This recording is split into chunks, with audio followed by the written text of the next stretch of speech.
Hello everyone, it's Old Guardian here.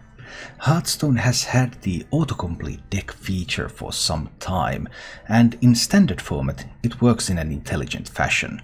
So first it tries to recognize the best types of decks in the meta, and if your card pool is sufficient to create those decks, then it will try to give you the highest win rate deck for your position on the ladder.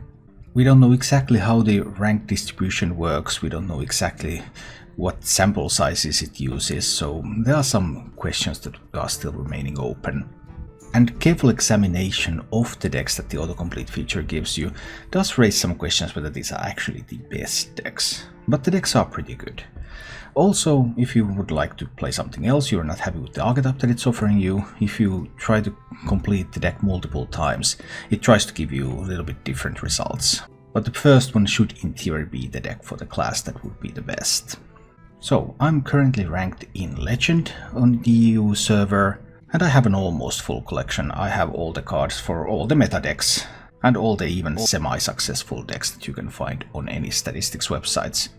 So I went ahead and I clicked through the autocomplete feature and looked at what kind of decks it's giving me. The deck codes for all of these decks are down below in the description if you want to try them out yourself. And let's evaluate and go through the decks that the autocomplete is saying are the best decks in Legend on EU server late in June 2019. First up we have Warrior. The archetype that the autocomplete feature is giving is Control Warrior, and the list is fairly standard Control Warrior. It runs Elysiana, it has Boom, it has a bunch of removal, everything seems fairly normal. There are a couple of interesting choices here. There's only one copy of Towncrier included, whereas most builds run 2 copies of Towncrier even though they only have 3 rush minions, the 2 militia commanders and the Ziliacs, which makes the second Towncrier typically whiff and not able to draw a card. But on the bright side, that approach makes it much more likely that you're able to find a Towncrier. Well, this deck only runs 1, it does run 2 Eternium Rowers though, so there are quite a few 1-drops in the deck. There's also only 1 copy of Weapons Project in this build. 1 Weapons Project, 1 Harrison Jones, so you have that combo to draw cards if necessary and you can remove weapon a couple of times. There's also 1 copy of Acolyte of Pain for some additional card draw. And yes, the autocomplete feature includes Snip Snap in Control Warrior. Also the most common tech cards, 1 copy of Silence, 1 copy of Big Game Hunter are included.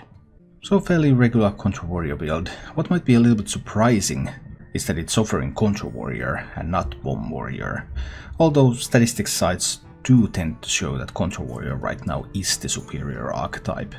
And with just a couple of cards apart from the most popular builds, this seems like a perfectly valid deck. The Shaman deck that the autocomplete features offers is a Murloc Shaman, and actually I was just recently playing a little bit of Murloc Shaman, with fairly poor results though, and I played this exact same list. This was the highest performing list on Aegis Replay at the time when I picked it up, and the autocomplete feature is recommending that exact same build. Rogue is interesting, because there are quite a few different rogue decks around. There are Shark Rogues, Tempo Rogues, Hooktusk Rogues, Pogo Rogues. Well, I don't expect the autocomplete to give me a Pogo Rogue, but I was not maybe completely prepared for it to give me a Shark Rogue either. I thought some other rogue deck might be better, but this one is giving me 2 copies of Spirit of the Shark. Remember to take all of this with a grain of salt though, because some analysis deeper into what autocomplete has been offering in the past shows that it's not actually offering the best decks at all times. So just because autocomplete is now telling me to run Spirit of the Shark doesn't mean that running Spirit of the Shark is correct. Neither does it tell me that it's incorrect, it's just inconclusive. What surprises me about this build is that it runs double Novice Engineer, which is really slow and often very clunky, then 1 copy of Sap and 1 copy of Sea Giant. These are pretty strange choices. Typically you would expect to run 2 Sea Giants if you're into those, and double Sap just seems like it's very powerful in Rogue. But overall, a fairly standard Shark Rogue build. The Paladin deck is a little bit of a surprise. I was kind of expecting Mech Paladin, but autocomplete recommends me to play Holy Wrath Paladin. Yep, there's 2 copies of Holy Wrath, there's a Shirvala, there's 2 copies of Baleful Banker, just Holy Wrath in face. This build doesn't have an Alexstrasza in it, which means that it's going to struggle trying to beat warriors.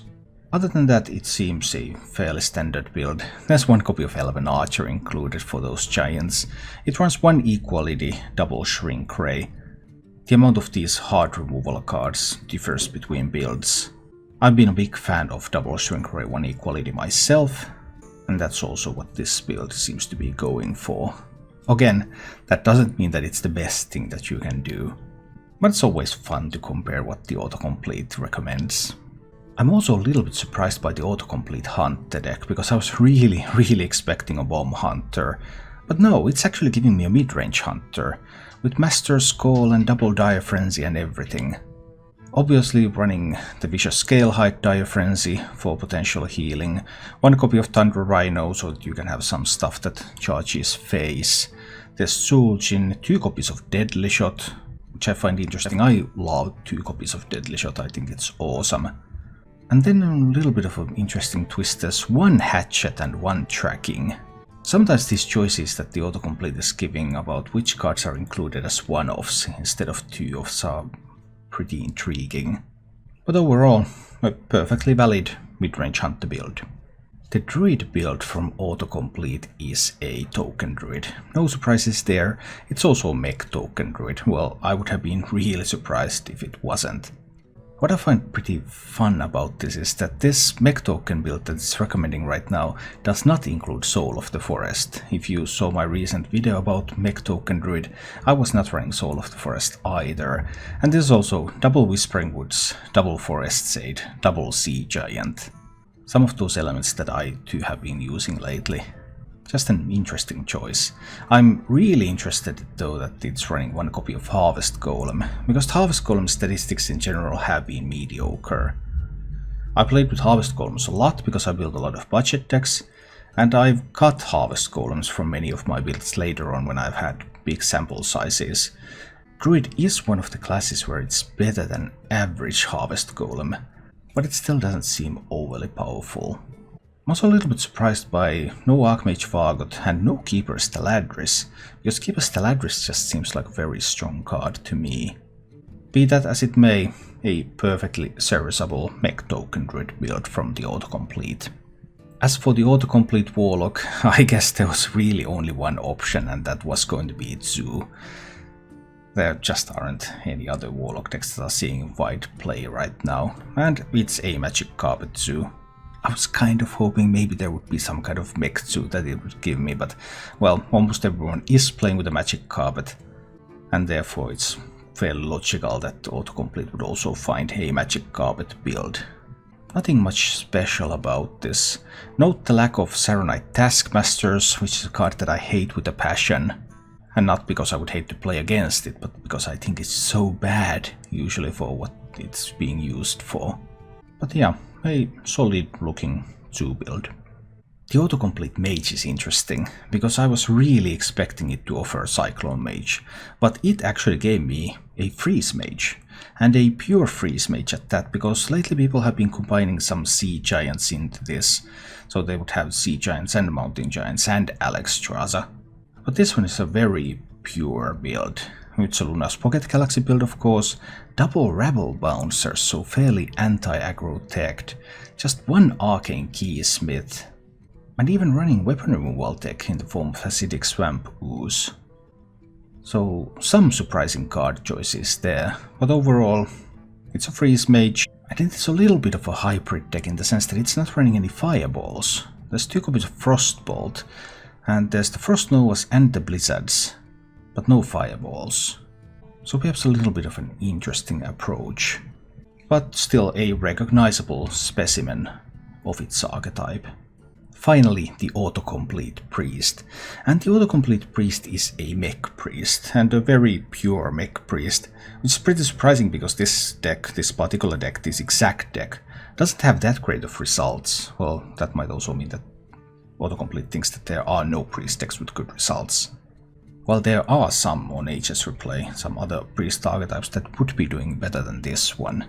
But this is still what this one recommends. So you have some mechs, you have even some stealth mechs, you have some high health mechs, and then you have the Divine Spirit Inner Fire combo to win the game. A very hit or miss archetype. I really dislike this deck. Because you have no tutor for your combo pieces. Sure, you have the clerics, you have the pyromancer's acolyte, so you have some ways to draw cards, but you have to hit your card draw, then you have to hit your high health minions, then you have to hit your combo, then you can win. Other than that, you're just helpless. But perhaps that is the best Priest can do at the moment. That was a look at the autocomplete decks when rolled on Legend rank with an almost full collection. A couple of small surprises there, but overall very close to the most popular meta builds. Most popular meta build with a couple of cards difference. Sure, some archetypes were a little bit surprising, like Midrange Hunter over Bomb Hunter, Holy Rat Paladin over Mech Paladin. But all in all, the autocomplete feature, if you have the cards, it is capable of building you perfectly valid decks for the ladder. Now, if you roll these decks when you don't have a good collection, then we come to much more questionable ground. Because the algorithm tries to fit in some cards that you're missing and just look at the curve, and sometimes it fills them with complete nonsense. I've analyzed that in depth earlier on in some articles. But if you have the cards, autocomplete is giving you some decent decks. If you don't happen to have the cards, well, I just rolled all these autocomplete decks for you, and the deck codes are down below in the description. So if you need to craft a couple of cards to get to these, then you can take them to the ladder. Thank you for watching. If you enjoyed the show, please click the like button and subscribe to my channel for more.